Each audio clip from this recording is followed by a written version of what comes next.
Welcome to the Learning Pines YouTube. We hope this video helps. You start by setting the stage. Make sure your watch is charged at least 50% and supports pool swim. This prevents dropped sessions.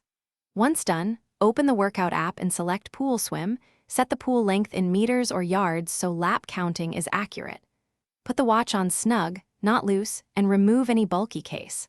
Also enable Do Not Disturb so notifications don't interrupt the sensors while you begin your first laps. You tap Start and immediately begin your first lap. The watch engages waterlock automatically so the screen won't react to splashes. As you swim, it counts laps, distance, pace, and recognizes strokes. This gives real-time feedback on technique and effort. Once you finish a set, turn your wrist to glance at metrics or pause between sets to view the summary screen.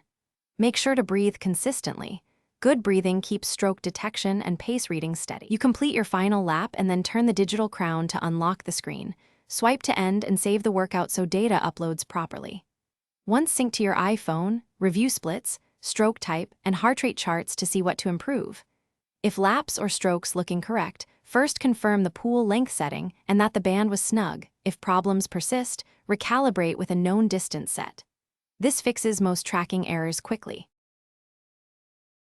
Thanks for watching. Consider subscribing if we helped you.